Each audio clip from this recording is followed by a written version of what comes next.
Oke, halo semuanya, balik lagi di video kali ini. Jadi untuk di video kali ini, gue mau ngelanjutin lagi pembahasan tentang makroekonomi, khususnya tentang dunia internasional gitu. Nah, di video sebelumnya kita ada belajar mengenai balance of payment gitu, tentang neraca pembayaran. Kita juga sudah belajar tentang international trade gitu. Nah, sekarang kita akan lebih berfokus ke dalam exchange rate-nya atau nilai tukarnya.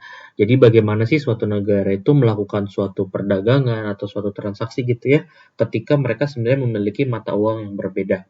Nah, tentunya ketika mereka memiliki mata uang yang berbeda, maka mereka membutuhkan suatu konversi tertentu gitu ya, untuk bisa menyatakan kayak contoh 1 rupiah itu sebenarnya setara dengan berapa yen sih gitu, atau dengan berapa dolar sih gitu. Nah, itulah yang kita sebut sebagai exchange rate, atau dalam kondisi ini mungkin gue tulisnya nominal dulu ya. Jadi ada yang namanya nominal exchange rate. Nah, oh iya, BTW mungkin exchange rate ini tuh sebenarnya kalau dalam bahasa Indonesia intinya sederhananya ini adalah kurs valuta asing gitu. Nah, sebenarnya kurs valuta asing ini tuh atau nominal exchange rate ini tuh sebenarnya apa sih gitu. Nah, yaudah ini sebenarnya sesuai yang tadi, perbandingan satu mata uang dengan mata uang lain gitu. Biasanya kalau kalian belajar dari sumber-sumber textbook luar negeri gitu, terutama yang dari US gitu ya, nominal exchange rate ini tuh diartikan sebagai kondisi di mana foreign currency dibagi dengan yang namanya domestic currency. Jadi kira-kira satu domestic currency itu sama dengan berapa foreign currency sih gitu. Nah, untuk definisi kira-kira mata uang mana yang jadi domestik, mata uang mana yang jadi foreign, itu sebenarnya balik lagi ke setiap negara gitu, sesuai dengan keperluannya masing-masing.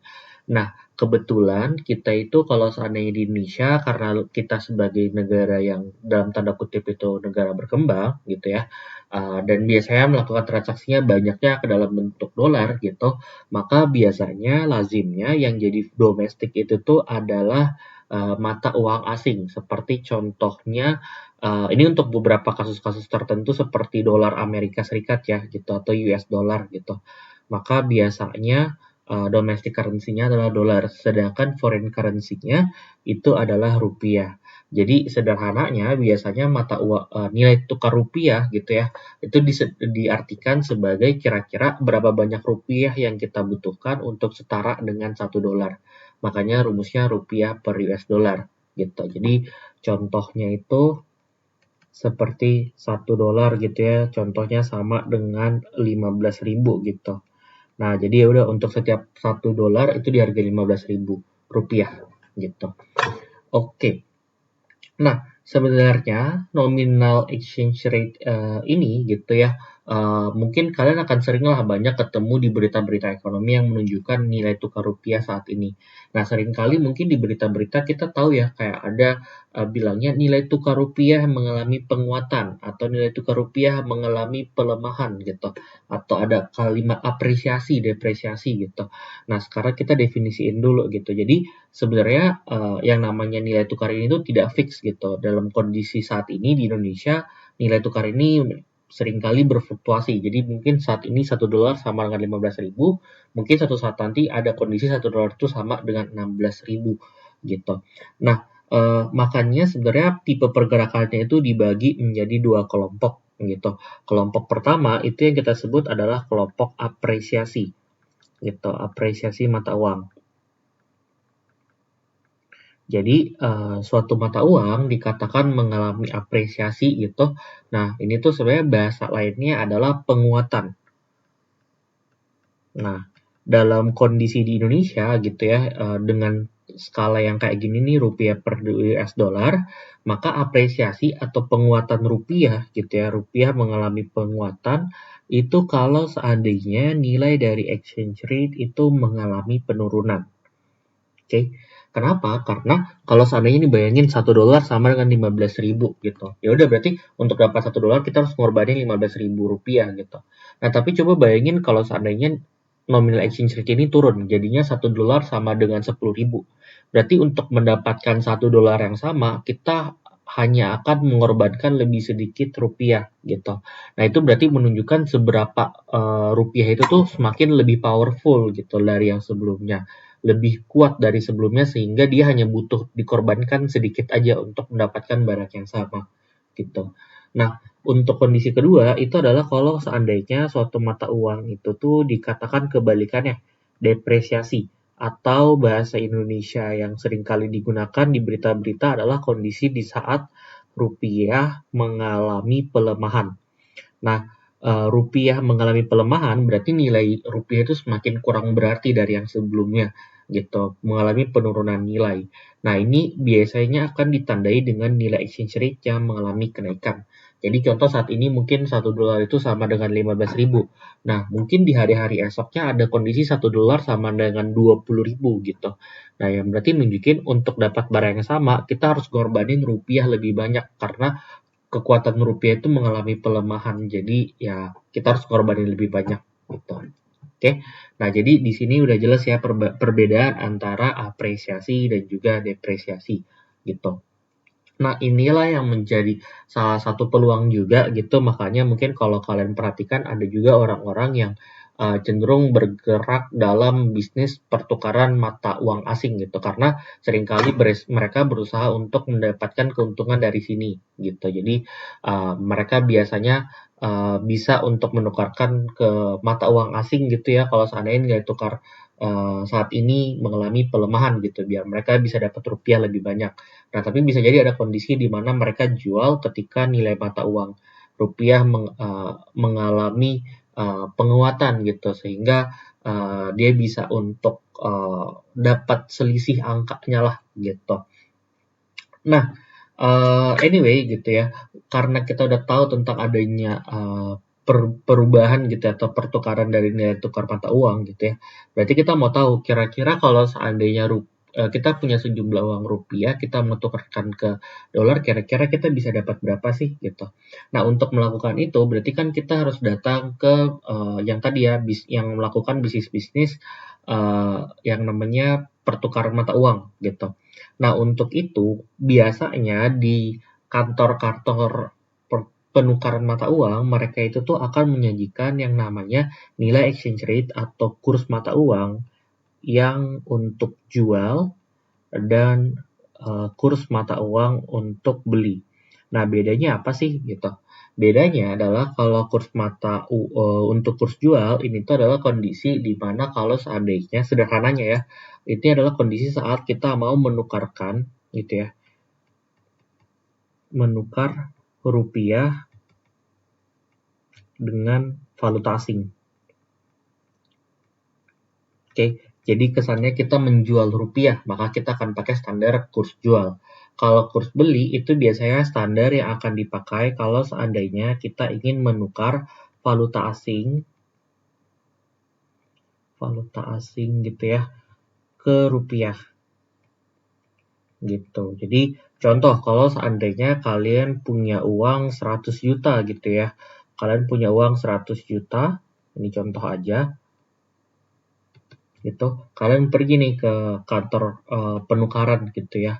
Terus diberikan nih ada kurs jual, ada kurs beli gitu. Ini contoh aja ya angka kasarannya gitu ya. Kalau kurs jual contohnya harganya ditetapinnya sebesar 20.000 gitu contoh aja ya.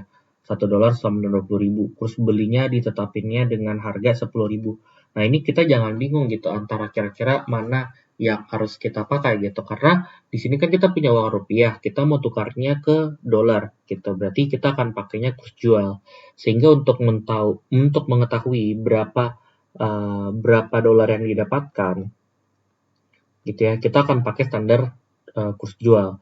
Nah, di kurs jual 1 dolar itu dihargainya 20.000 gitu ya. Nah, kita punya total uangnya tadi 100 juta gitu kan, 100 juta rupiah. Nah, berarti kita mau tahu kan di sini berapa sih jumlah rupiah berapa jumlah dolar yang bisa kita dapatkan. Nah, ini sebenarnya tinggal jadiin perbandingan senilai aja. Jadi 1 per X sama dengan 20.000 per 100 juta gitu. Jadi kalau kita kali silang sebenarnya sederhananya kalau mau dapat berapa jumlah dolarnya, yaitu cukup berapa jumlah uang yang kita punya dibagi dengan nominal exchange rate untuk standar yang jual, yaitu 20.000. Sehingga kita akan dapatnya di sini adalah $5.000 gitu. Oke, tapi ini hanya contoh sederhananya saja gitu. Oke. Nah, kita udah melihat secara sekilas tentang nominal exchange rate gitu. Nah, sebenarnya dalam kondisi ekonomi ya, untuk analisis ekonomi, kita juga akan mengenal yang namanya real exchange rate gitu. Karena sebenarnya kalau yang kita bandingkan itu hanya tingkat uang gitu ya, maka sebenarnya kurang fair. Kenapa kurang fair? Karena bisa jadi sebenarnya standar hidup atau biaya hidup di antara kedua negara itu beda. Sehingga power yang dimiliki dari uang yang kita dapatkan itu bisa saja berbeda gitu, walaupun udah pakai nominal exchange rate. Makanya real exchange rate ini tuh adalah nominal exchange rate yang berusaha untuk untuk di-adjust dengan tingkat biaya hidup dari kedua negara tersebut gitu. Jadi real exchange rate atau biasanya yang kita singkat sebagai RER gitu ya. Nominal exchange rate biasanya NER ya. Ini kita singkat aja. Nah, makanya RER ini itu sebenarnya sama aja dengan nominal exchange rate, tapi kita harus kali dulu gitu ya dengan tingkat harga atau indeks harga gitu ya yang ada di domestic country. Berarti dalam kondisi ini karena domestik itu merujuknya ke USD, berarti ini harusnya harga di US ya per price yang ada di foreign gitu. Jadi di sini berarti harga di Indonesia gitu ya. Jadi contoh kalau seandainya harga barang-barang di Indonesia itu 100, harga barang-barang di luar adalah 120, berarti udah ini nominal exchange rate-nya harus dikali dulu dengan 120 per 100 gitu. Oke. Nah, dalam ekonomi biasanya sederhananya ya, kita mengenal ada yang namanya purchasing power parity. Purchasing power parity. Nah, biasanya kita juga mengenalnya sebagai law of one price. Jadi ini adalah suatu teori dalam ekonomi di mana kita percaya bahwa sebenarnya harusnya harga di semua negara itu sama. Jadi seperti contoh ketika kalian beli burger di Amerika, harusnya tingkat pembayaran kalian itu sama dengan tingkat pembayaran burger di Indonesia.